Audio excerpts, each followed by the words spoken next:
Hello, everyone. Thank you all. Welcome. Thank you all for being here. So I want today's class to be a continuation of the conversation we began to have last week about the dweller on the threshold. So I'm going to slow down and I'm going to go in great detail. Stop me at any point, chime in, ask questions, because I want this to be dynamic. This is your opportunity to lean into a conversation that most people who teach Ascension mechanic never deal with. Never. I don't know, although it is something that's mentioned in the mystery school. When I was younger and I was in the mystery school, it is something that we marked by doing ritualistic initiation. For example, when you go to the first degree to the second degree or second to the third, there is an antechamber that they call the dweller of the threshold station, where before the initiation, you're brought into a dark room and you sit there and you wait in the darkness as to symbolize the fact that you are facing your own shadow and your own darkness. And then when you're ready, somebody brings you into light, and then they bring you into a higher level of understanding, a higher consciousness, and they take you to all of the various steps that illuminates in a ritualistic manner what this level of initiation is about. What I can tell you is that the dweller is an old test. In the Bible, it is the demon that showed up after Christ was for 40 days in the desert, fasting, offering him all the food in the world, where he had to say to this demon, "Get thee behind me, for man does not live by bread alone, but by every word that comes from the mouth of God." It shows up everywhere, and it will show up in your life at multiple times. It doesn't show up only at one time. And I'm going to explain to you by using myself and my own personal experience and my own dealing with the dweller and the multiple times it has shown up in my life when I begin to explain from one place to the next, to the next, to the next. It is basically a test and a fundamental existential crisis or identity crisis. The dweller really is a demon. I'm going to say it point blank. I'm not going to mince with word and trying to say it's a dark personage, it's a shadowy. It is a, but it's not a demon in the sense that it's there trying to trip you and trying to make you do something that's against your will. It is trying to help you remove your old identity and accelerate an ego death of your old self and an evolution into a new version of who you are. It is an aspect of the of Hasatan, who was created with the entire universe initially to resist and make us find a way to remove our shame and our undeservedness, because initially we talked about the original giver, that was the pure creative principle that didn't have an opposite or mirror, and it emptied itself and created a complete desire to receive. And for a while, the giver and the receiver were mirroring each other until at one point the receiver evolved shame and undeservedness because it was receiving everything for free. It couldn't give back to the giver, so it shut down and says, "I don't want to receive anything anymore." No, I want to earn what I'm getting. I don't want to get it for free. And the whole dynamic in the universe changed because of this.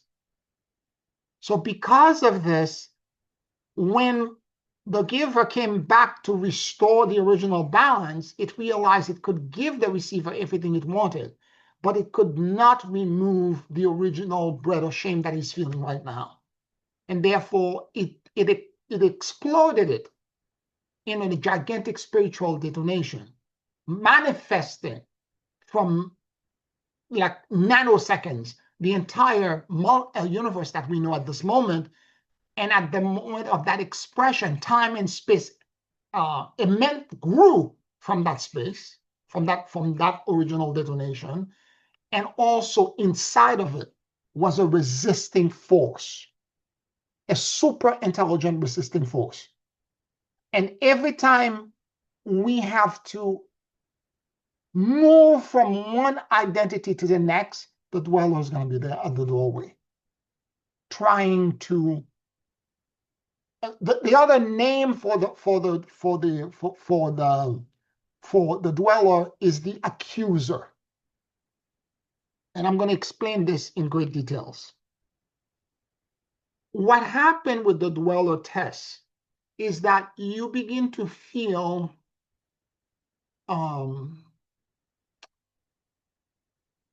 it's like a comparison and contrast. For example, in this instance, we're all trying to ascend. And we have an idea of the celestial being we're trying to be.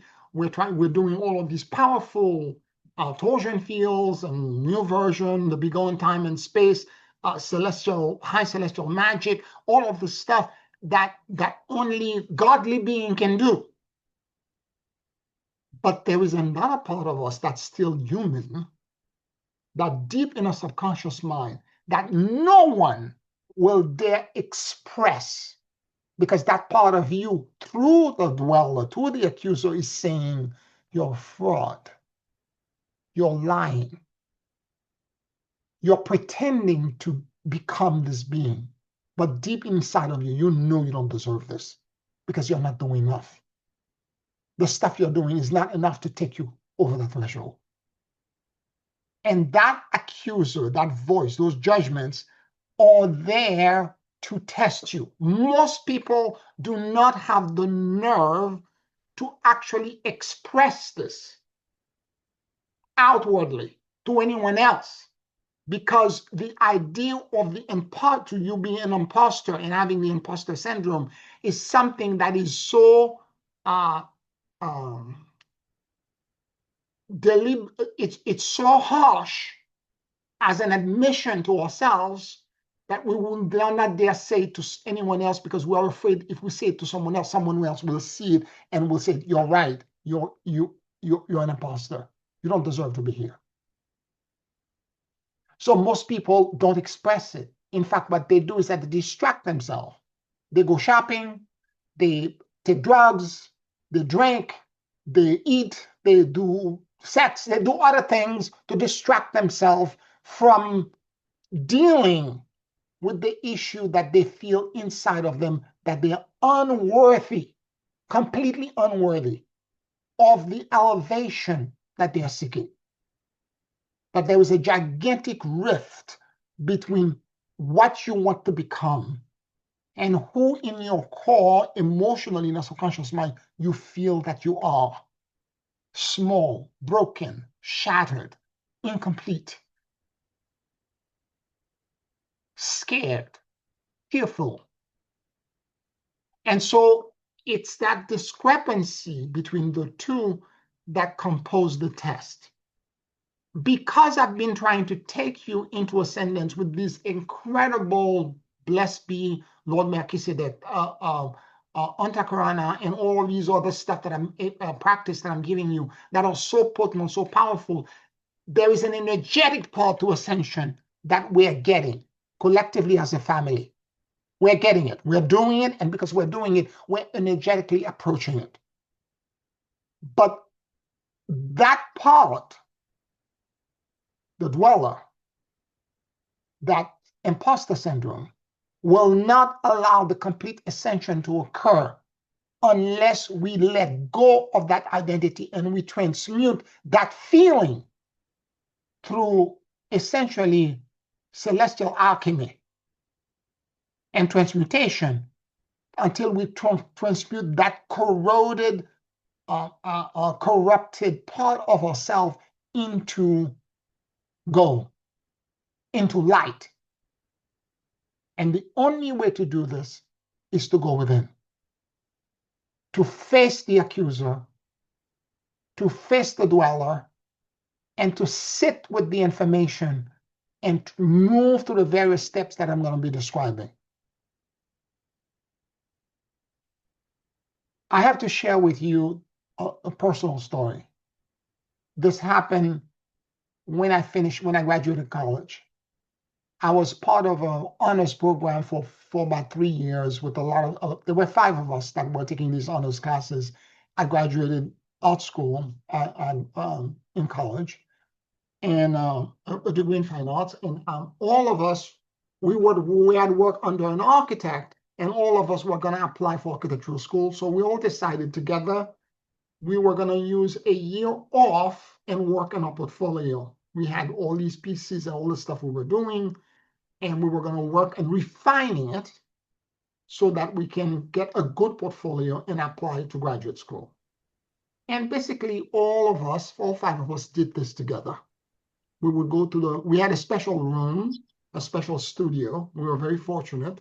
And we would go in and we would work all day long, various hours. During that year, we were off after graduation. And we were working and completing the portfolio. And portfolio completed, we all applied to various graduate school, submitted all the papers.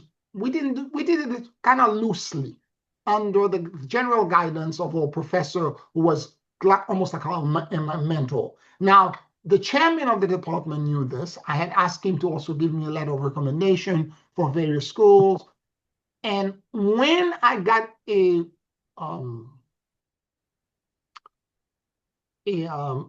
acceptance letter from 2 graduate schools, 2 Ivy League schools rather. It's not just we applied to many. I think I applied to 7 or 8 different schools, but I got acceptance letters from especially from 3 schools, but more specifically from 2 Ivy League schools. It was Columbia, it was Princeton. So I remember this, and I was so shocked that I thought they made a mistake, because the version of me, which was the immigrant who 5 years earlier or 6 years earlier had migrated 6 years earlier had migrated from the Caribbean when I was 16 to the United States, could not comprehend or process the fact that there were Ivy League schools that were interested in me during graduate study in architecture. And I was very insecure. I personally felt that there was one guy in our group, which I thought was the most brilliant, he has the most beautiful portfolio, that he should have been at least accepted in the school that I was in. He didn't get accepted. He got accepted to a different school in Virginia. And I was very surprised and shocked. And what I didn't realize at the time, the school were not looking for a perfect portfolio. They were looking for a complete package. And it had to do with a whole bunch of other landmark and meters that they were looking for. Here's the part that's even worse. So I felt this internally, that I was undeserving of this, that my friend should have gotten it. And I actually liked this guy a lot. We were friends. We're inseparable. I thought he should get it. I don't understand why he didn't get it. And as a matter of fact, when I received the letter, the first thing I did is I called him. I said, "You never believe it." He said, "Well, I didn't get accepted." He was very upset and hurt. So I went to the chairman of the department in my school, and I said, "Professor so-and-so, I got accepted at 2 Ivy League schools. I got accepted at Columbia and Princeton." You know what he said to me? They only took you because you're Black. They want to fulfill their minority quotas. This crushed my soul. When I mean crush me. Because he's my professor and my mentor, he's been there for a year. I thought everything he said was godly. I believed him. And more importantly, internally, I was having a conversation with myself that I'd already felt unworthy and undeserving of this.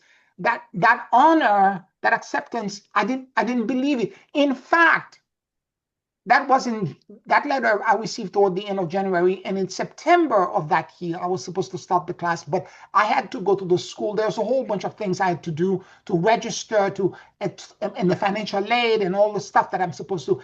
And I ended up, not only did they accept me at Columbia, but they gave me half of a scholarship. Okay? So I end up being extremely lucky. If I had gone to Princeton or to somewhere else, I would have to pay fully. But there they give me half a scholarship.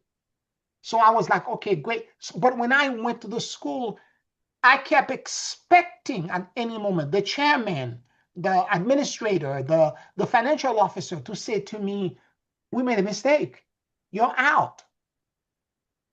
I can tell you that feeling continued for like 8 months. For the entire first and probably toward the middle and the end, toward the middle of the second semester, the chairman would the building, we were always in the building working. The architects were always there, all architectural students.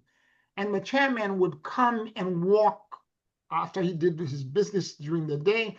In the afternoon, he would walk through to see what the students are doing, talk to us, talk to the professor, blah, blah. Every time he showed up, I was so scared that he was coming to kick me out and embarrass me in front of everyone because I was a fraud. I would run and go hide in a stall in the toilet.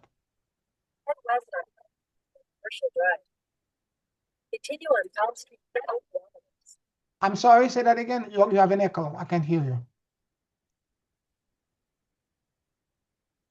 Did you say something, Melton? No, sorry. Oh, it could be my GPS. I'll mute myself. Okay. Anyway, so it completely devastated me. I didn't realize. It was not until the end of the second semester that I realized that I belonged there, because what I was bringing, giving the feedback I was getting from my professors and from and what I saw that my other colleagues were doing, I realized that I had ideas that were as valid and that I belonged. It took me over 8 months. I felt for almost the entire first year that I did not belong because of what that professor said to me, to reinforce this imposter syndrome, to make me feel that I don't belong, that I am unworthy and I'm broken and I am sneaking through the back door. And I at some point, somebody's going to grab me by the back of my neck and say, get out. Get out. You don't belong here. It was very, very painful for me. I would be working, doing my project, and the moment I see the chairman, or if I spot him at the end of the room, I would stop what I'm doing and go to the bathroom and hide in there. Because I kept feeling that he's coming for me. So what I'm saying is that I find that this was scholastic and academic work, but the imposter can show up at multiple points in life. And right now that we're doing something where we are trying to elevate into higher dimension, you can imagine what the stakes are and how the accuser, that internal self-judgment system, how that accuser can come in and begin to say to you internally, subconsciously, that you're undeserving, you're unworthy, and you don't have what it takes, and that you're lying and you're deceitful.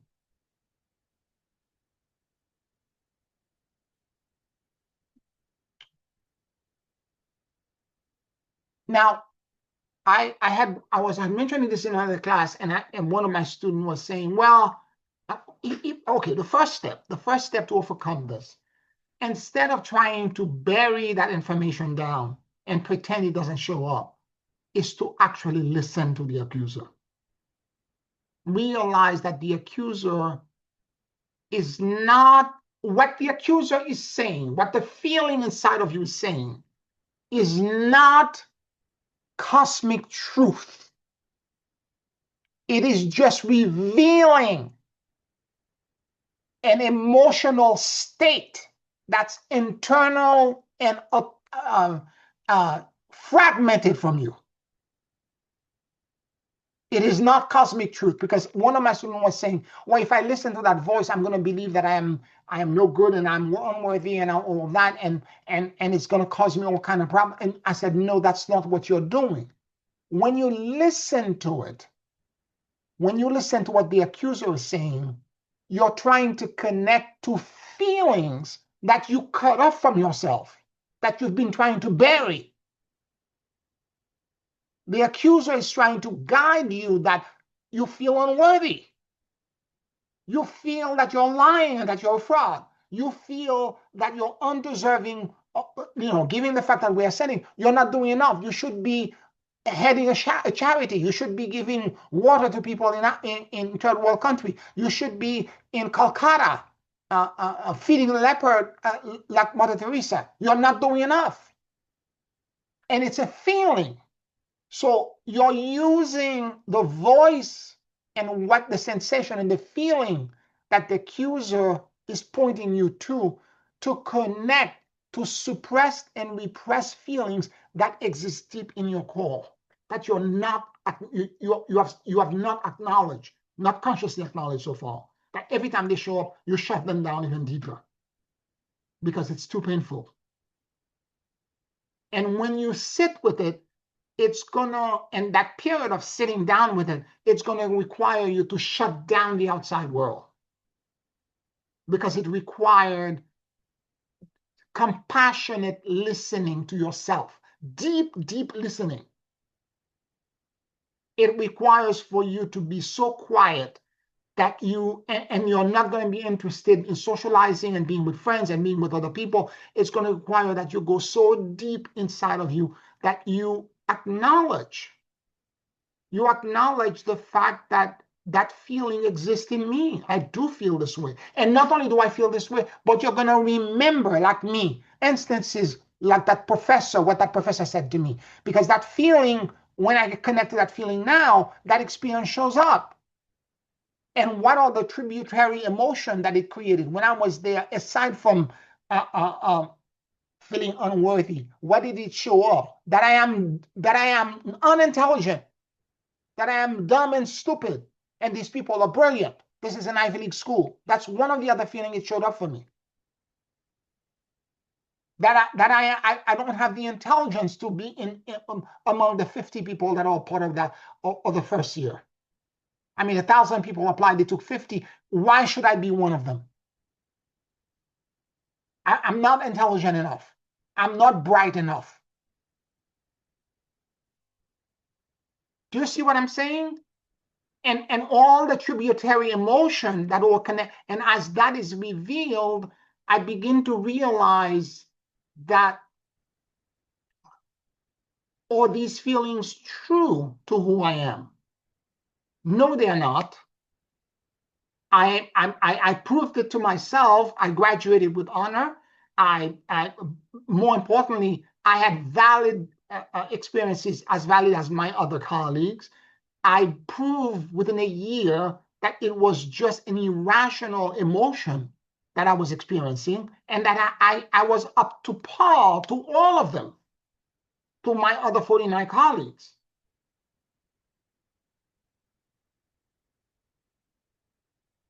And other times where I felt emotionally, I can tell you with my teacher, Dr. Stone, that when I was doing the Ascension work initially with him, 2001, 2000, 2001, 2002, he had just finished compiling together, him and some other friends of his core group of Ascension bodies, a series of correspondence courses. There were 8 of them. Each one of them, at a minimum, was 800 pages. There is no way that I would have enough time during the day to cover not only just the material, but the amount of exercise and suggested spiritual practice that you need to do to ascend, I felt like the worst individual in the world. And it compiled. And after a year of this, I was the one that piped up one day and said that I feel like I'm the worst person in the world because I have a full-time job. I'm working and I wake up very early in the morning, 5 o'clock. I'm up to do all these early practice before I go to work because I have to be at work by 8. And then by the time I come back home, I have dinner 7 until I go to bed at 10:30, 11 o'clock. I'm still doing practices. And I don't think it's enough. I'm barely scratching the surface. I feel like I should do this. I should quit my job and do this full time. It's not, I don't have enough time.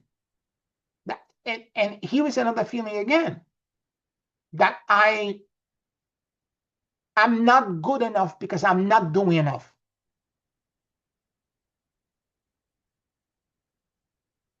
I'm not doing enough.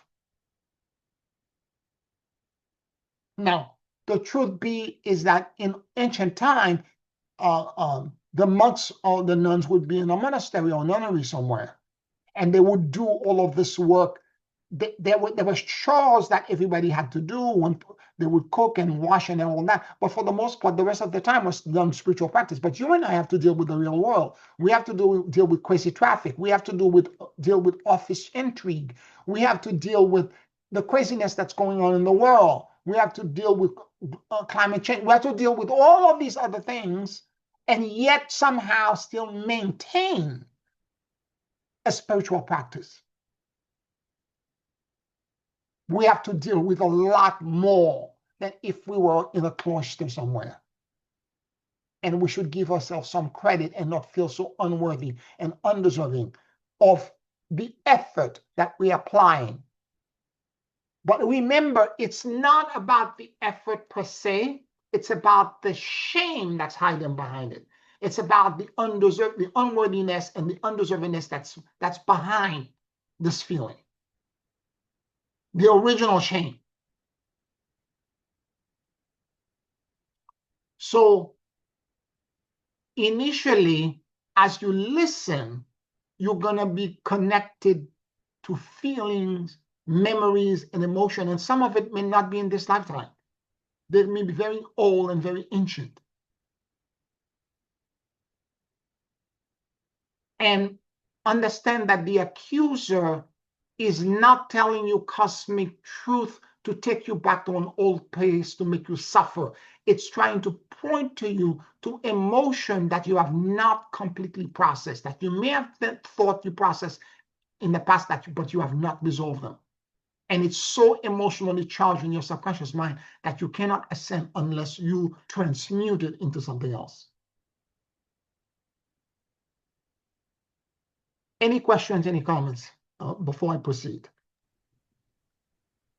Wow. Thank you, Pierre. You have voiced, I think, a great deal of what we all, certainly I, would resonate with. And I have lots of questions, but let me just see if I can verbalize this conundrum in my head. We do not have to earn God's love. Correct. The giver and the receiver relationship started out with the receiver being entitled, which was not correct. He or they, whatever it, didn't have to feel he deserved things, but there was an entitlement that went too far, the one in another direction from undeservedness, right? So he or it was felt entitled. So then the shift came with the feeling of guilt, undeservedness, and the need to express this shame for not having deserved or giving back. Now, we have talked about a balance of giving and receiving, not to ever be on one or other side of the scale so that there's a balance. But if in fact we recognize who we are, in fact, not this being in a body, this sort of restricted personage that we feel we are, but the greater part of us that is so huge, if we understand who we are, and in the global aspect, in the cosmic aspect of giving and receiving, the gratitude should be enough of a balance, shouldn't it? I mean, we don't have to feel like we have to work to deserve God's love or to deserve the blessings that God provides for us. And yet we've talked about this balance of giving and receiving. So I'm kind of wondering where the truth lies in that equation. Okay, beautiful question. First of all, Janice, I have to tell you that gratitude is also an ephemeral thing. It's the easiest thing to lose. You may feel grateful for a moment or two or three, and then the next thing you know, you slipped into entitlement. You don't know when it happened. And this is what happened to the original receiver. It's something you have to really cultivate a lot, because for those of you in the background, let me explain. It's not that the receiver didn't give something back to the giver. What the giver was expecting was gratitude. That's what Janice is talking about. And as long as the gratitude was coming, the receiver, the giver was fed, was fulfilled. But the issue is that the receiver began to feel that the gratitude was not enough. That's the problem. The receiver felt gratitude was not enough. That's correct. Uh-huh. That's So correct. that goes toward the undeservedness That's then. where the undeservedness came in. Mm-hmm. That's where the undeservedness came in. That the gratitude was not enough. Me being grateful. This is why, for example, if you go to the Revelation, when they talk about the throne room of God with the 24 elders and all of the angels and everybody singing glory to God, and they are giving gratitude back. You will see a lot of time when people are doing having celestial vision, they will see holy beings singing or praising the Holy One. They are trying to give the gratitude back to be thankful for the blessings and the light and the ease that they're receiving. But it's very easy for you to slip into suddenly feeling the blessing was so extraordinary and so grand, I don't think my gratitude is enough. I am grateful, and I feel, and there's another thing with gratitude also in saying glory to God. I know people who are doing this all the time, but it can easily slip into bragging. That I'm so blessed by God, I'm so blessed by the Holy Spirit. Everything that I touch, God is with me. I am blessed and highly favored. I am, and it becomes bragging. And the ego, it's another corruption of the ego. And through that, you end up again going into shame, into entitlement and shame. Because if you think you're blessed and highly favored, so I'm blessed and highly favored, and you keep saying this, entitlement slips in. Humility is a good taste. There you go. There you go. That's exactly right. Along with gratitude, humility. You have to be very humble. Very, very humble. I know people that are in my life that are saying all the time, I don't know about me, but my relationship with God, God gives me everything. I feel so blessed. I get everything I want. God is giving to me, and it's this bragging all the time. And this experience happened, and then God gave me this, and God, it's something else. Because there's no humility. If God is so blessing to you and give you so many blessings, there is no reason you have to scream it from the top of your lung to everyone that's around you. What you do when you do this, people around you become jealous. You create envy. You create a different dynamic.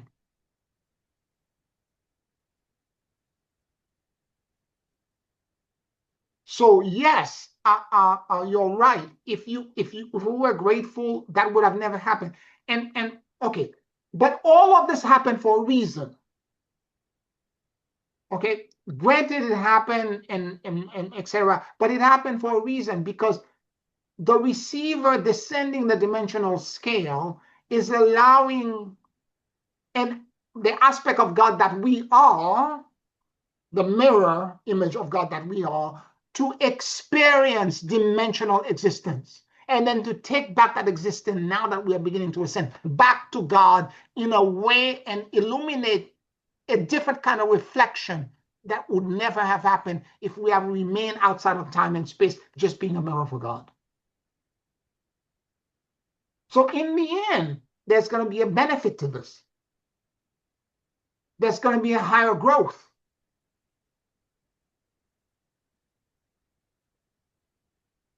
So the growth is in deservedness, yes, along with the gratitude.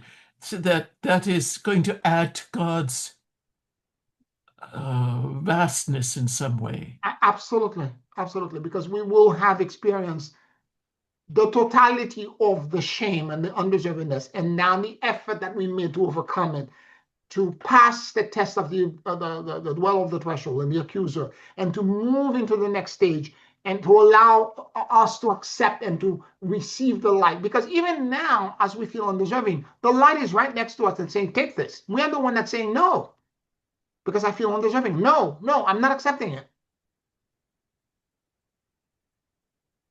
So when you sit with the dweller on the threshold and you face the shadow aspect of those feelings that you've perhaps buried, do you call upon guidance to reveal to you those aspects that need to be healed or corrected or balanced? It's interesting, because what I do is that I listen to the feeling of being an imposter and undeserving and all that, and as I sit with it, then that feeling shows up for me. Wherever I'm holding it in my body or outside of my body, I feel it. And as I feel it, it shows up for me initially like I don't belong. Like I don't belong. Like I'm a fraud. There's something I'm doing that makes me feel like it's like I'm in a different universe. I'm in a different body. I don't belong. And as I sit with it even further, again, you have to be kind to yourself, and you have to also be a witness to yourself, listening to yourself without judgment, without any accusation. It's bad enough that the accuser is telling you that you're not good enough. Just listen. And as you do this, you will begin to understand the depth of it, and the various time in this lifetime where you felt more or less this way, and you were getting clues as a way. Because if your subconscious mind and the accusers keeps bringing it, it's because it hasn't been resolved. So you will understand that, and more importantly, you will begin to realize that you're broken and you're imperfect. The real issue is that it's not just that the accuser as a force is accusing us, it's the fact that we ourselves, through our negative ego, believe it and think we're not good enough.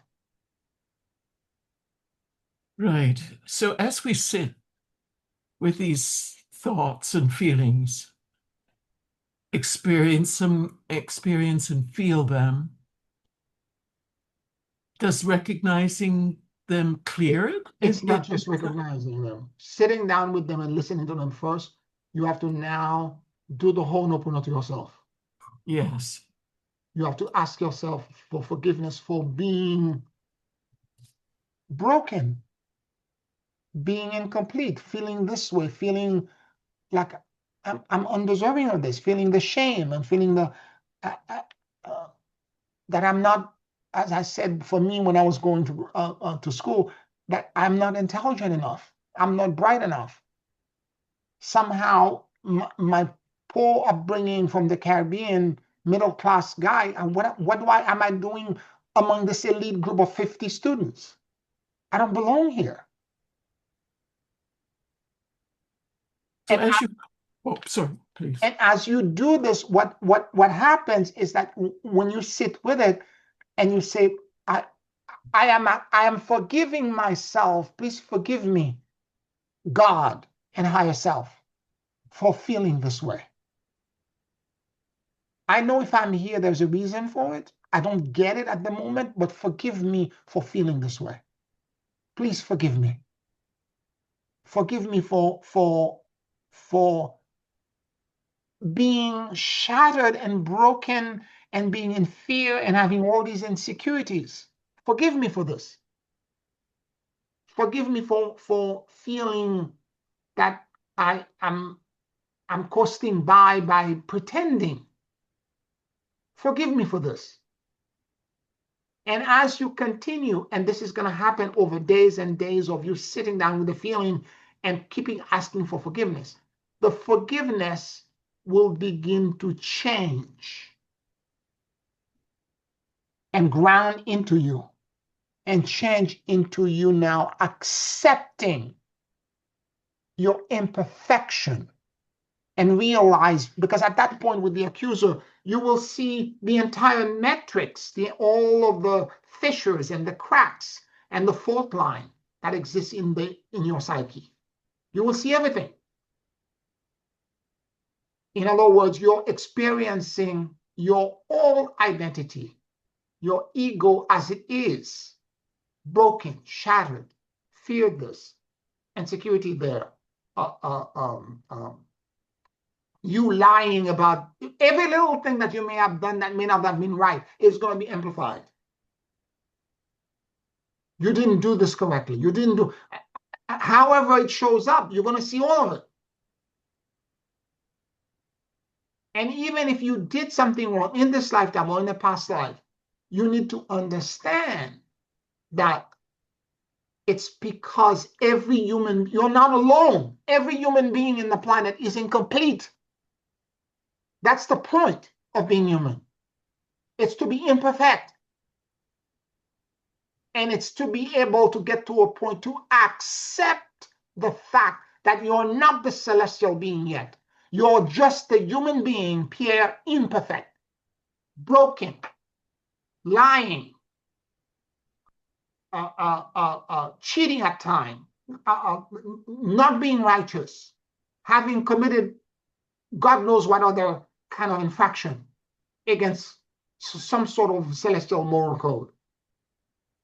And regretting it and regretting because the time you tell a fib on a friend or somebody's accusing you of something. It's not me, it's them. All the kind of thing that human beings do. You know what just occurs to me, thank you for that, is that we are here playing a role in a play. It's all an illusion anyway. We're sent maybe by God to experience this, to do this so that we can bring more light to his or its infinite greatness. Also, what you said last week, as we forgive and seek forgiveness for our role in this play of brokenness and undeservedness that leads little by little to acceptance. What you said last week was so powerful that it will lead to true self-love, which is the greatest healing power of all, and that is only achieved through self-forgiveness and acknowledgement of that brokenness. Yes. So the acceptance is the first step. And when the acceptance begins to set in, when you realize the totality of everything that you've done, everything that's imperfect in you, and you can still accept yourself, imperfect as you are, you begin to heal. And then beyond that, self-love will come in. Because once you begin to accept, I'm not the celestial being that I'm imagining in my head, that I'm in the ashram of Kuan Yin or or Lord Melchizedek, then I'm going to be one of the initiated, and I got initiated by Lord Melchizedek. And when you realize, no, I'm still a human being, and I'm flawed, and I have all these faults and all these things that are not, that are still broken. And I am still going to accept my brokenness. I'm going to sit with it and realize that as incomplete as I am now going to love myself. Light will flood all the cracks, the fault line, the fissures, the crevices that exist in your psyche. Light will flood it in and will begin to heal you in such a profound way. And this is what's going to happen. It's going to heal you in such a profound way. It's going to create a Kundalini rising experience. Scary, almost like euphoric sensation of joy and ecstasy that are rushing through your head. Because at that point, the coil snake of the Kundalini will begin to elevate as you go into the self-love from the suppression. Remember, I was saying you suppress all these things? Well, you're suppressing them. It's the force that's holding the Sushumna, that's holding the Kundalini. And as you begin now to reconcile and transmute it, do that deep, deep work of spiritual alchemy, then light will begin to rise. The Kundalini, the Ida and Pingala will merge and grow from there and elevate. And when it elevates, it will come to the nape of your neck, the mouth of God, the point in the nape of the neck, and it will flood your third eye and then go to the pineal gland. And at which point illumination will occur. Now, it's not going to happen in one sitting experience. It's going to happen in kind of sine wave. The universe is everything is undulated. Everything is waves. So it's going to happen in multiple instances of high and low and high and low. And eventually you'll get to a point where you'll be completely flooded. And illumination will occur.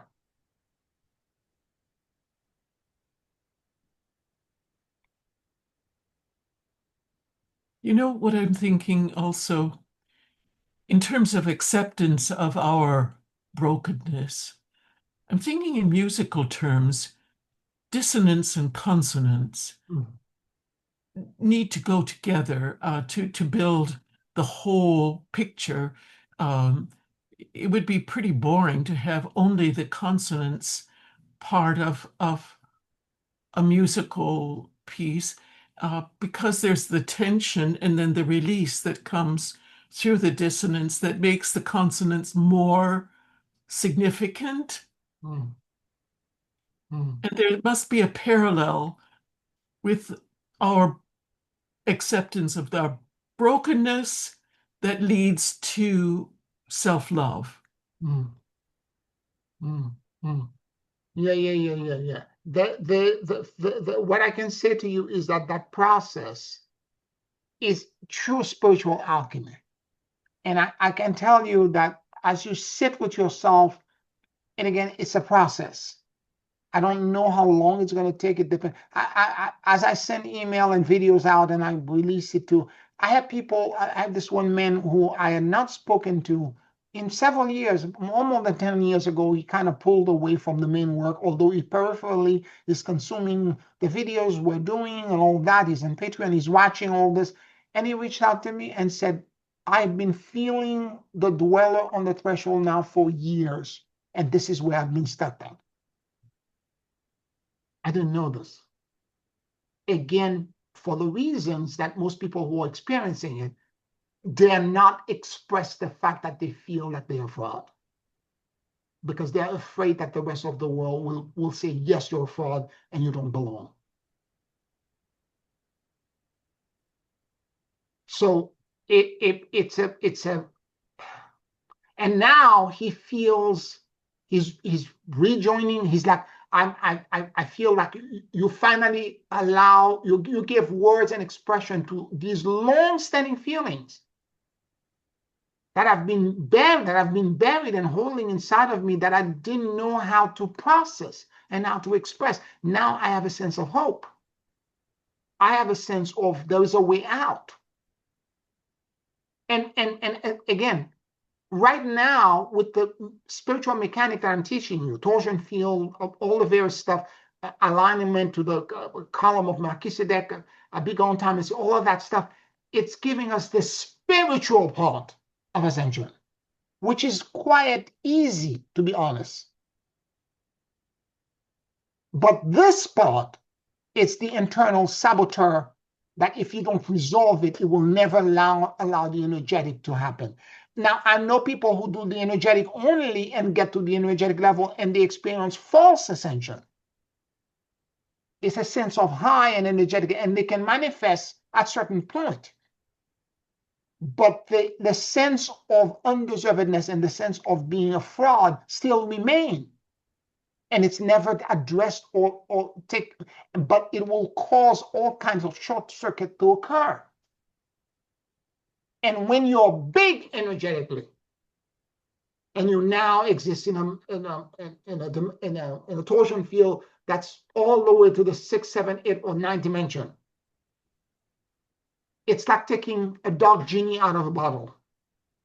That undeservedness also pop out, and it becomes just as big. So you're not only powerful in terms of the benefit that you can create, hopefully for yourself, because intellectually you know the virtues, you know what you should be doing.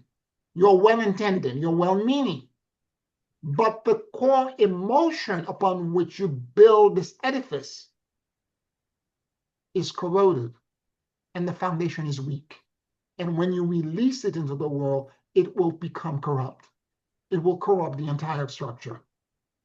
And if that happens to you in this lifetime, where you allow the energetic ascendance to occur without dealing with the emotional part, the deep and profound thing we're talking about, you will become dark ascended, or twilight, what is often referred to as the Twilight Master in spiritual writing. And in this lifetime, the lifetime way to happen, you will not be able to correct it. You have to wait till the next incarnation to correct it, hopefully figure out where you made the mistake.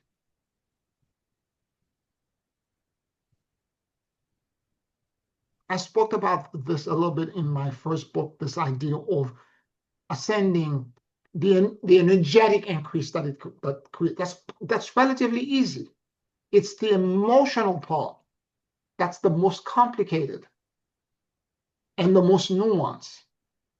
And it's the part that we need to marry the two together to create a solid foundation. Kuan Yin, all of the other Buddhas, they did exactly the same thing. When they sat in silence for years, it's what they were doing. They were trying to figure out their inner brokenness. When Kuan Yin was in fragrant silence, she did exactly the same thing.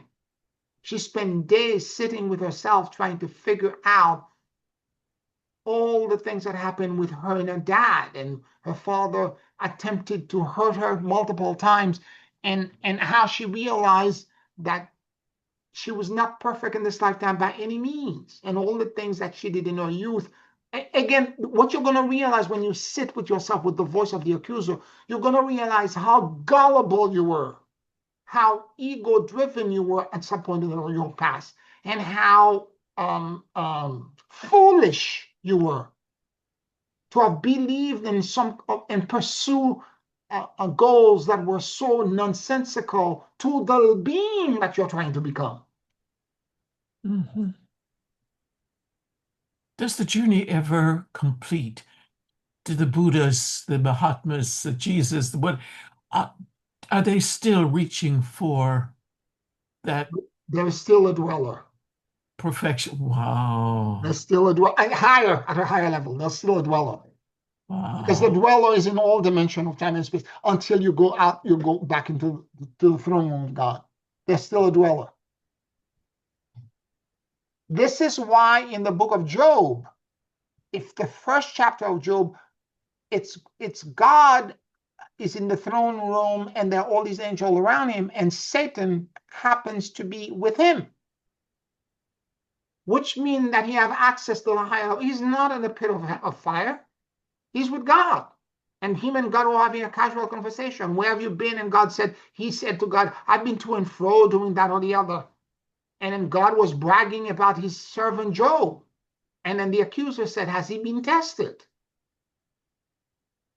And God said, no, but you don't take his life, but you can test him. I'm certain he's going to be fine. And this is the way. And some writers and commentators have said it was a bet between God and Satan that caused Job to lose all these things. But no, that's not true, because that being is designed to test everyone at all levels. Now, I have a question. yes. So we're being tested to see if we believe that we deserve it. That's one thing. And then, but we are also being tested if we actually deserve it too, right? Like when we're going through the Bardo, there's these tests that we go through to see we actually, because we energetically, we increase, right? As you said, it's the easy part. But then apart from the fact that we believe, whether we believe it or not, that we deserve it, do we also not go through actual tests from the higher beings to see if we, actually do deserve the energetic increase? Like, I don't know, certain personality traits, do we not like get those cycled back to see if we have actually learned our lesson to deserve the next step of our ascension, or is that a part of the dweller? The dweller do most of the testing. Oh, even this one, like, The dweller do an essential role and works with the angel. The dweller was sitting right next to the angels. I mean, in the book of Job, he was sitting right next to them. So these little tests that we get, like, I don't know, about certain personality traits, whatnot, to see if we are actually, becoming an enlightened being, and letting go of more of the egoistic patterns. Yes. I'm trying to understand the difference in the concept, or is it one and the same? Okay, you said something before. The dweller on the threshold is actually a bardo.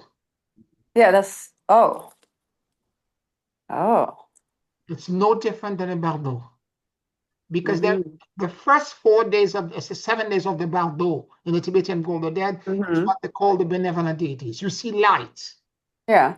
If you don't acknowledge right. and understand that the bardo is you, after that, Yeah. you're going to see demons, the benevolent deities. Mm. So all these tests then that supposedly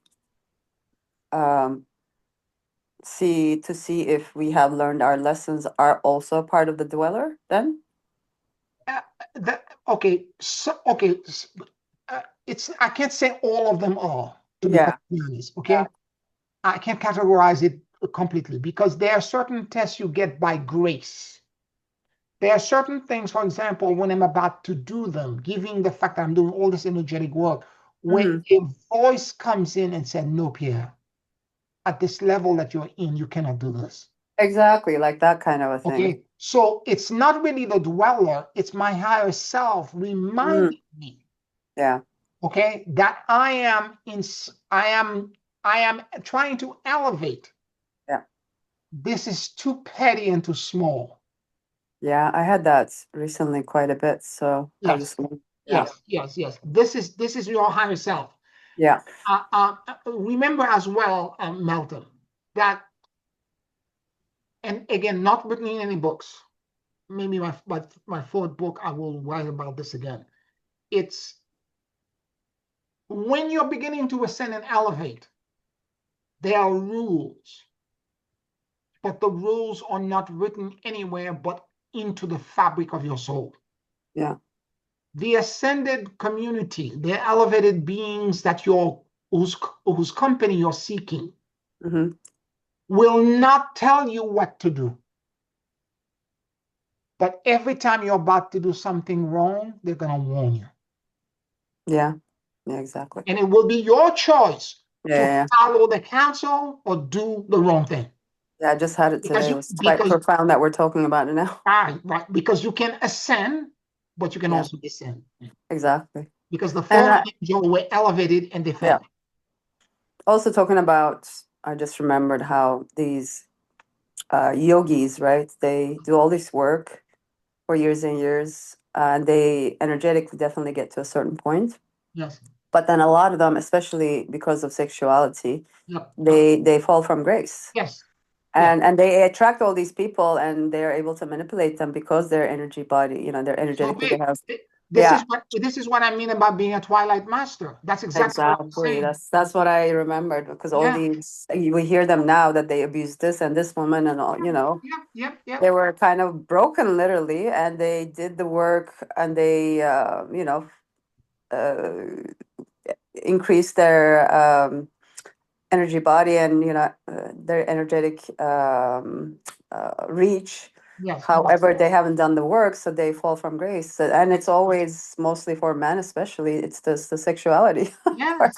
Yes. It's the hardest one for them, I think. And it's not it's not just sexuality. A lot of it also, because in this instance, it's not even sex. It's power. Power, yeah, yeah, it makes them feel more powerful. It's power, because you can make people do what you want. Yeah, It's power. true. And I've met women who are yogis, who one person in particular who had been 30-year practice, and she was corrupt. Yeah, so many. Was corrupt. Yeah. And really, initially when I met her, I was like, "Wow, what a beautiful being!" Yeah, because they they hold so much light, right? Yes. I believe it took me 3 years to get it. Yeah. 3 years. It's true. I didn't realize it. It was just a couple of statements that were like so crazy. I'm like, what is this conversation? What am I hearing? And then the next thing you know, it's just clicked. I was like, my God, I have to stay away from her. She's not a she's We had a Twilight. few of them. Yeah. She's Twilight. I have to stay away from her. I have to remove her from my, you know, and I simply stop you connecting. And eventually, after 9 or 10 months, I finally responded to her, and I had a conversation with her, because I told her there are certain things she said to me that were very harmful and very hurtful to me and to my family. She made some very harsh statement, and I said to her, I just want you to know that the reason I didn't respond to you, it's not because I was afraid of you. Yeah. It's because I was trying to protect you from my rage and my wrath, because I was so angry at you. Yeah. I just want you to know that. I was trying to protect you, because when you're big and you're a giant, again, this is what happened when you begin to ascend. Yeah. When you're big and you're a giant, you move gently. Yeah. And you make yourself small, and you walk away from confrontation, not because you're afraid, but because you know how big you are. And if you confront, you can crush people. You have to be dainty. You have to be dainty. That's the word I used. That's what I told. That's exactly the word I used. When you're big, you become dainty. It's not because Words come out of your mouth. I mean, yeah. It's not just word, but energetically. If I'm in rage and I'm in flame and I'm so angry and I start screaming and yelling, I will project all kinds of things over the person. Exactly. I have to make sure that I'm not in that space, and my guides comes in, Pierre, you cannot do this. You have to become neutral to this energy. You have to make sure you're disconnected to her, because she's in a different world, because she's a trigger for you. She will trigger you. Mm-hmm. So it's probably some karmic Yes, as well. yes, absolutely. And the lesson for me is to stay away from her, and don't believe that everything that shine is light. I guess we've all followed what we thought was a true light to find out it was an illusion of Yes. hiding the darkness, that, or at least the untruth that is part of it. Yes. But that's part of our learning experience as well, isn't it? Absolutely. And again, the idea is that we need to understand that that experience of the dweller is a shadow-like experience, but not all. Again, be aware that the dweller is not the only teacher. The dweller is a specific experience that occurs when you're about to elevate. But on a day-to-day basis, when you're meditating, when you're connecting to spirit, and you're getting guidance from your higher self that tells you, no, Pierre, walk away from this. Don't do this. It never tells me what to do because I have free will. I can choose. But when I'm about to do something wrong, it tells me. Do you know how, I'm going to make you laugh, but do you know how much money I would have saved on parking tickets if I had listened to that voice? Okay?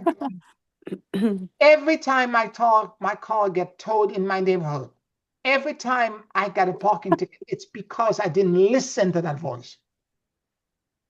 Yeah. Happened to me too. Yeah.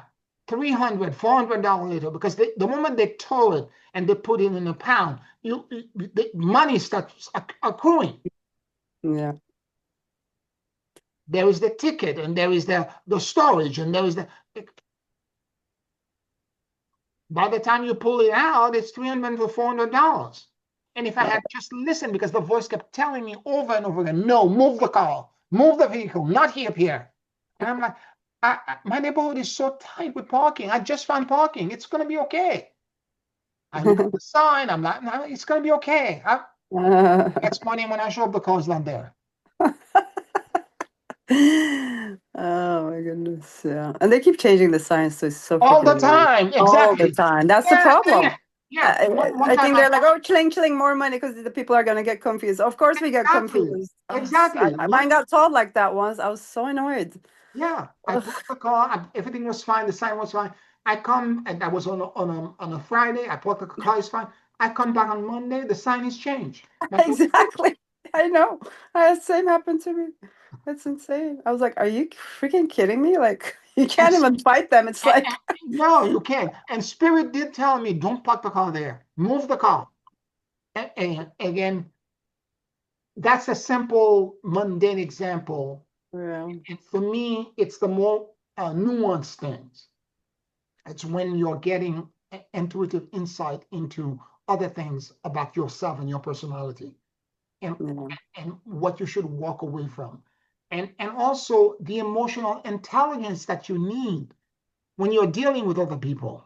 Remember, it's an affection against each other, because the whole point of descending and the receiver dropping down is for us to rub against each other so that we can learn how to give and receive without shame and undeservedness. You know, how many times finally I've learned my lesson, because I had an accident at the end. But I used to get road rage. People used to annoy me. And finally I had an accident because it was my stupidity, because I got road rage. And it was totally, I mean, he did the accident on purpose because he was behind me, but hit me on purpose. And because he's behind me, I couldn't, it was my fault. So anyways, craziness. But as long story short, it was me, my ego stepping in and having that stupid road rage for no reason. And I'm working on Ascension. What is road rage? It's like ridiculous. Come on now. Yes. And again, lesson to be learned is that when you're big and you're like this, let them pass. It's 100%. Yeah, and I do now. I can't even. Sometimes that it starts to, that flame flickers. I'm like, nope, Melton, sit down, cool down, let them pass. Yes. I'm gonna go in the slow lane for you, sir. It's okay. I'm gonna go in the slow lane. You go ahead, okay? You're blowing your horn. Bless you. Thanks. I have to share a very quick story. Make yourself feel good. I'm sorry, Melton. Did you want to say something, Melton? No, I was just laughing. Okay. My old Italian voice teacher was in a vehicle that had stalled. She couldn't get the engine to start. She tried and tried. The light changed and then changed again. people were honking their horn, especially one man behind her.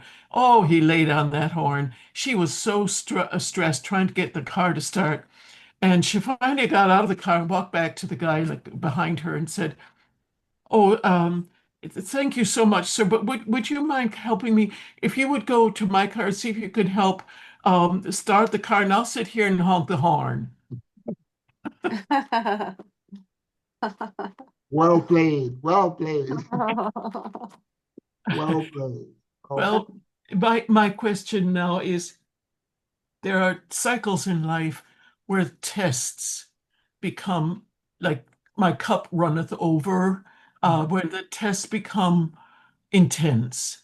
Mhm. Do we ask for grace at those times, or is it an indication of another level of how will I say, adjustments that we have to make? How do you deal with those times that are, and I know we've all gone through them, but Well, fortunately, you can ask, and probably the calming board, particularly if it's karma related, you can ask the calming board to help you.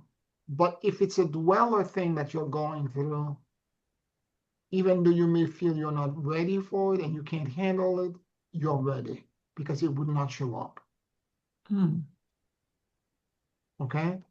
And so, and this is the reason why I'm saying is that when I first start asking for the forgiveness, and I do the forgiveness part of this process, I call my higher self and God to assist me. right, right. You need to have an illuminated presence. You Mhm. can't do this on your own. Right. I ask for, and what I can tell you though, the way the dweller test works, you're going to see many fissures and many cracks. What's going to occur is that as you do the forgiveness and the acceptance, you're going to heal maybe one or two things. That's going to create a Kundalini rising experience that's going to be euphoric and it's going to make you feel fantastic for a week or two. So the dweller test is not going to be continuously deep depression and darkness. It's going to be marked by peaks and valleys. Do you see what I mean?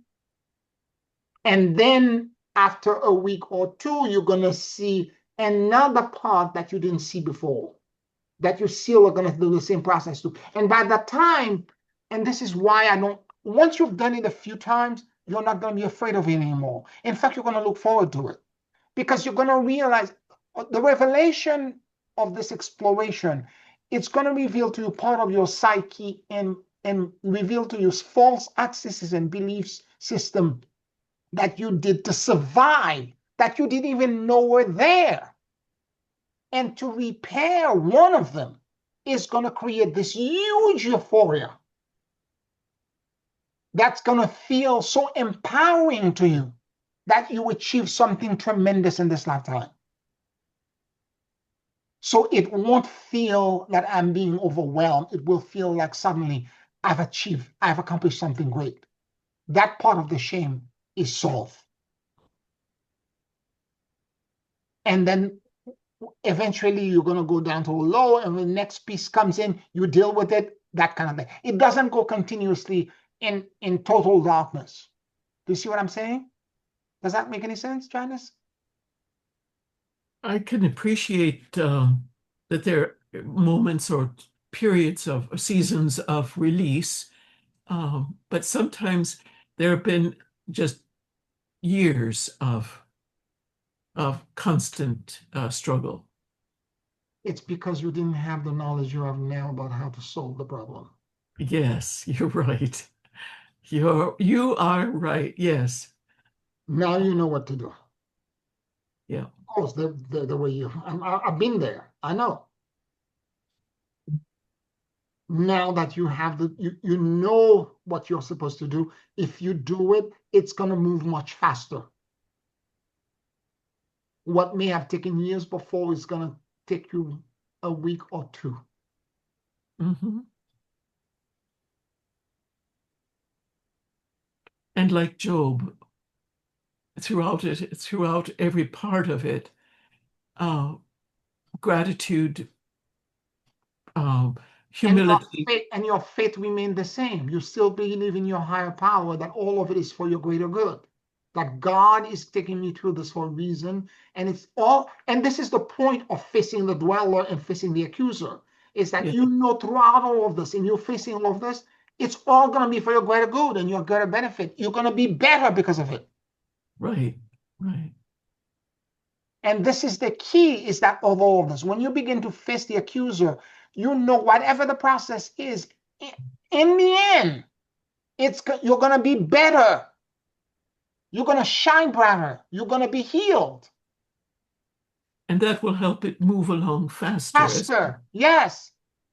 It's Mhm. when you have the certainty the healing is coming. Yes. If you're facing the dweller, it's because the healing is imminent.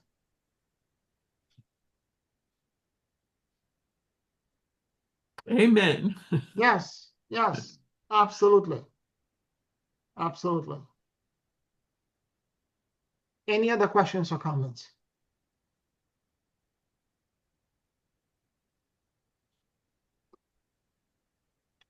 All right, let's take a 5-minute break and then we'll do the closing meditation. 5 minutes.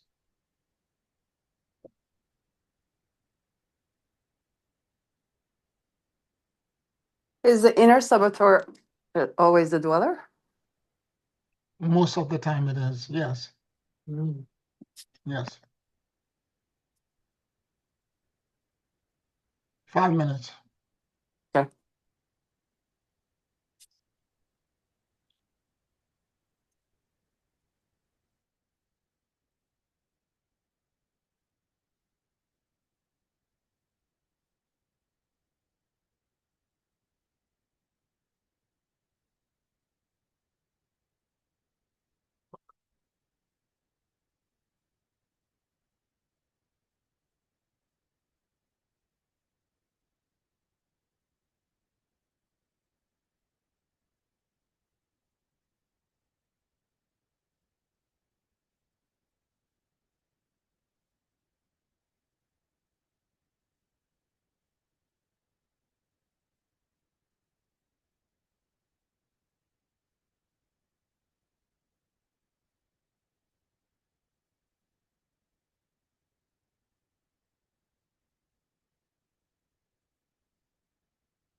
Take a very deep and slow breath.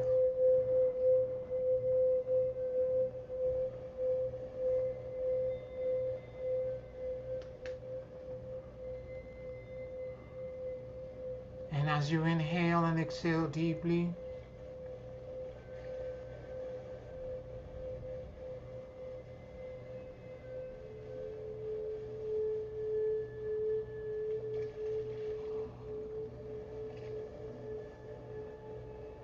allow the universal light that permeates everything to enter into your lungs.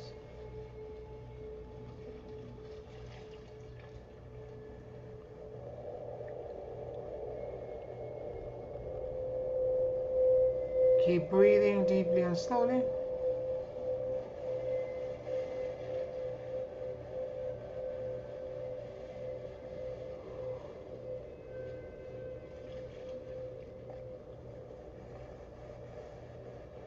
And let your soul and your awareness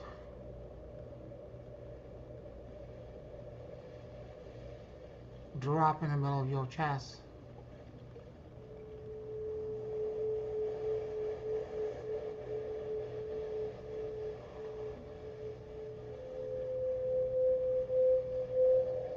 Please forgive me.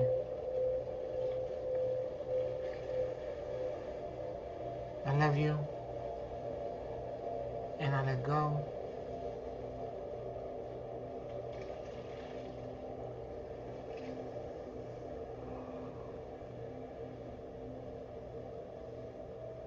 Please forgive me.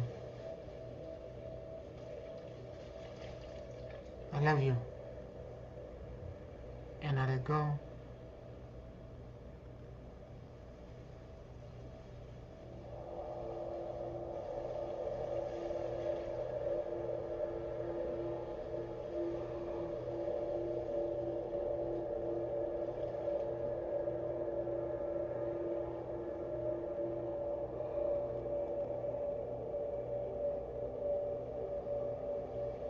Let your mind and your heart sync with each other.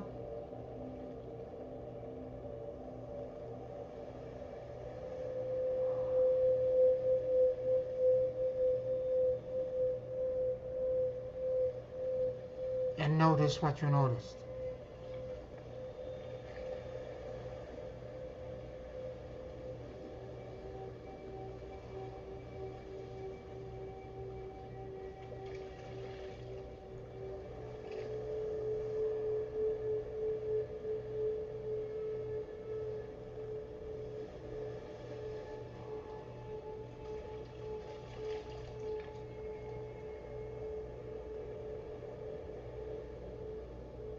Keep breathing deeply and slowly.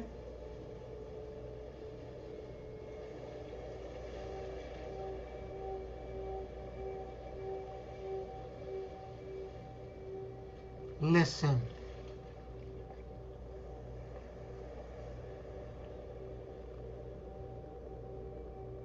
Listen as if the more than 50 trillion cells in your body had ears.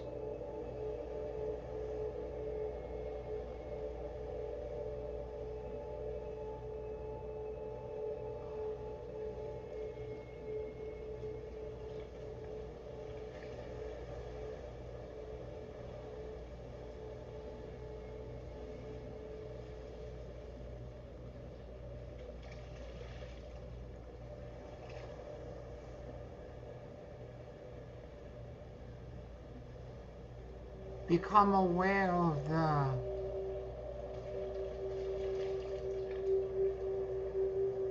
suppressed feelings and emotions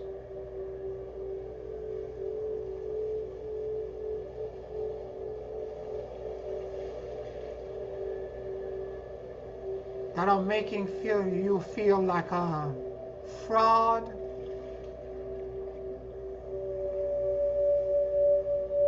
an imposter,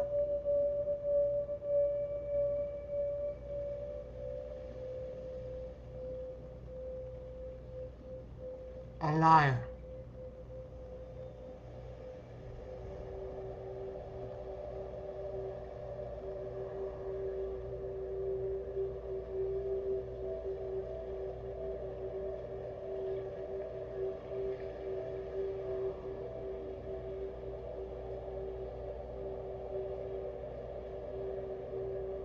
Keep breathing deeply and slowly.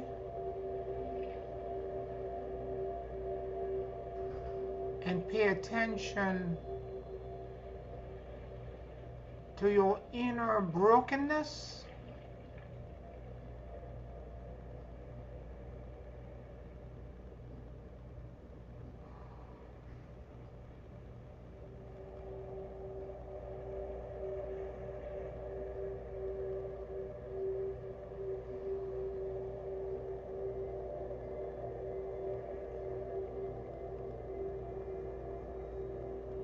your undeservedness,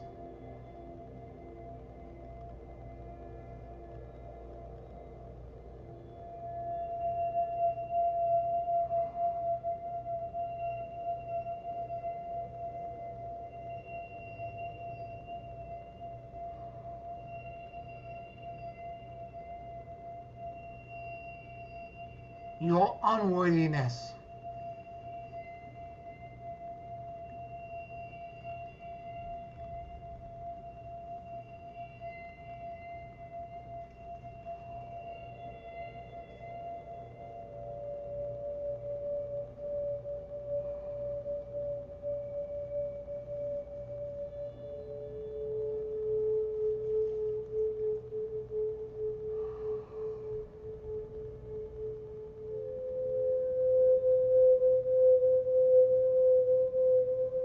pay attention to the feelings and the emotions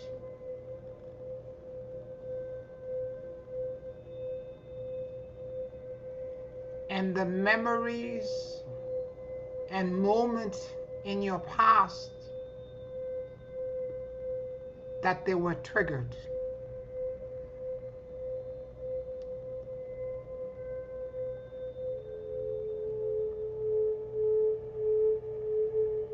In what ways were these moments survival mechanism connected to extreme traumas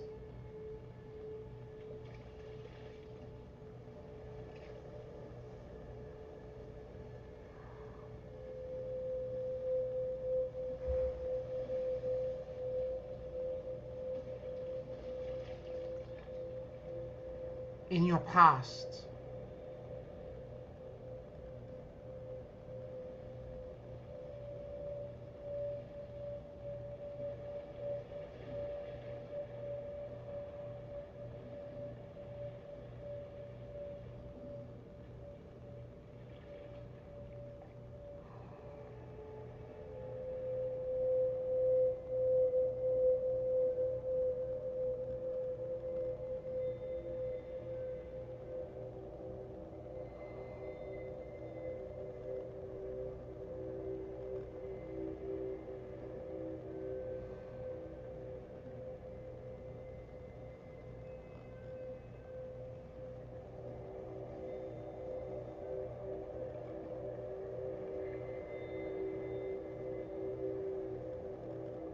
We call forth God and your higher self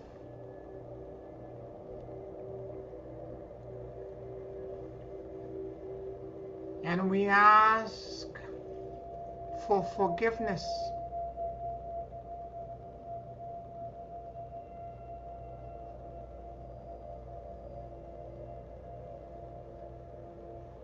for us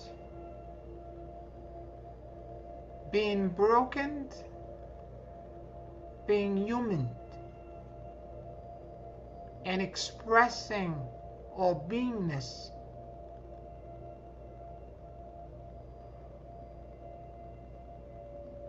at a lower octave.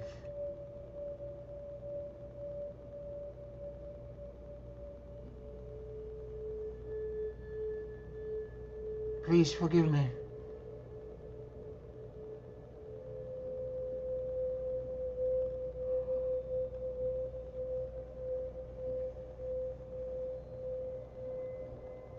I love you,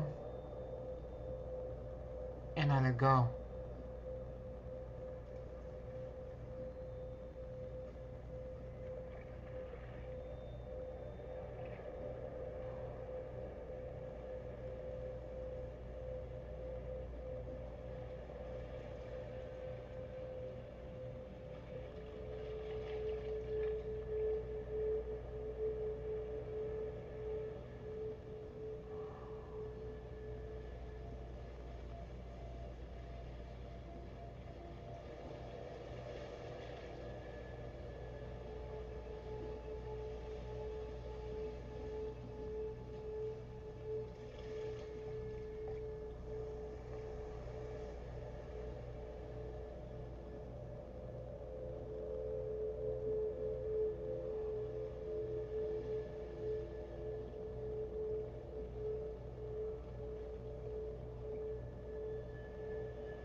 Please forgive me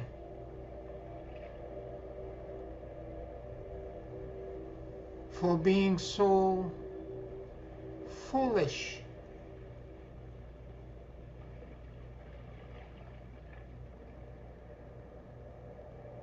gullible,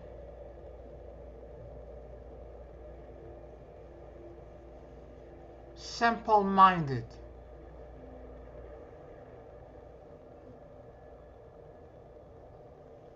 and ego-driven.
I accept myself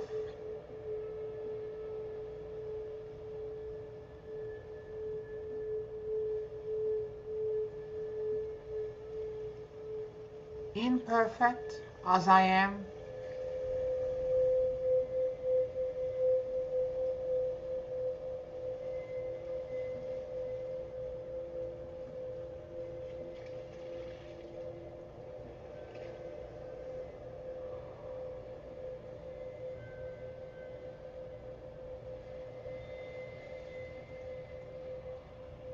I accept myself being human, a work in progress,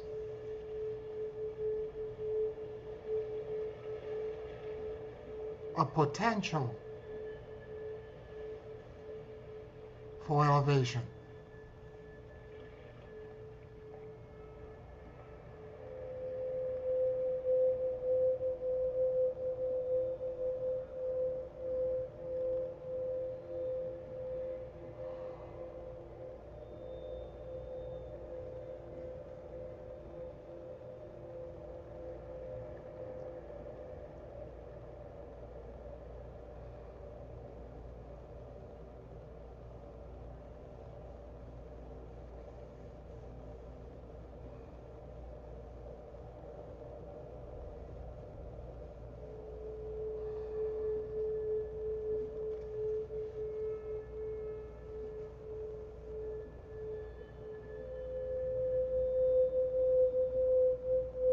I accept the totality of my broken psyche as the foundation and the springboard for my elevation into light.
I love myself unconditionally. From the root and the very core of my subconscious mind into the highest realm of light. I adore me. I love every aspect of me.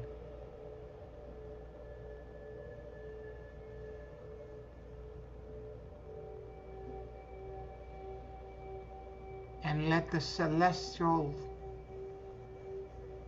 and cosmic love of the uncreated pour into the crack and crevices of my entire internal fractures, bringing them into light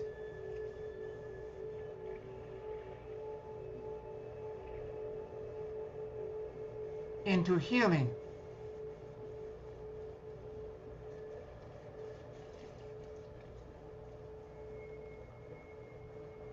and into repair.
Thank you for the blessings.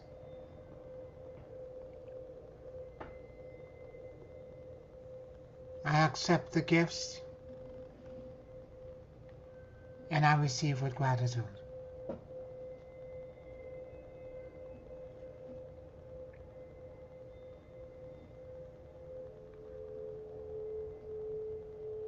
Thank you for the blessings.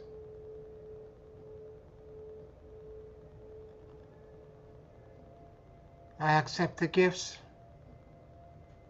and I receive with gratitude.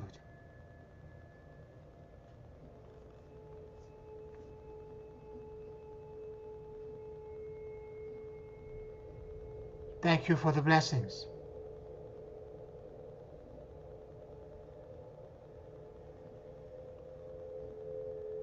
I accept the gifts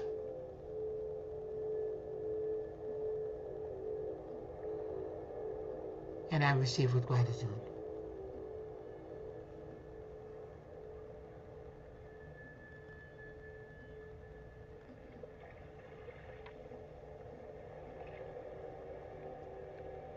Take a very deep and slow breath.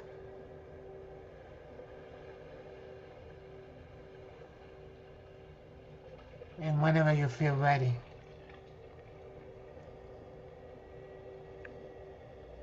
you can open your eyes.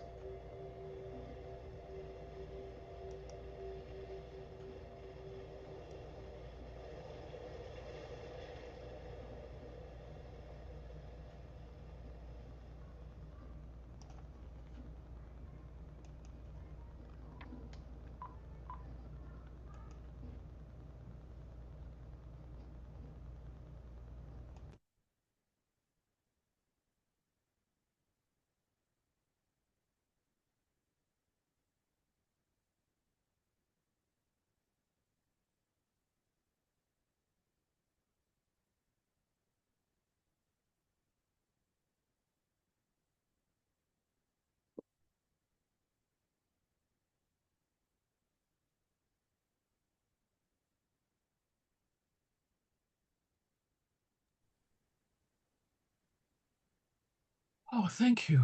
Thank you, Pierre. I had a sense of the hidden, darkened containment of brokenness, that the gates were opened and the light could enter that place. That's the light of God that exists there anyway, in spite of the brokenness. There was a beautiful feeling of release. I heard very clearly for you. This is the end of your suffering. Oh, hallelujah. Thank you. You're welcome. Thank you, everyone. I want to thank you for listening to us today. If you're following us on YouTube, subscribe, like this video. If you're following us on Patreon, thank you for your support. Love you all, family. Thank you. Thank you so much. I'll talk to you next week. Blessings. Love you. Bye. Good night, Bye. everyone. Love you all.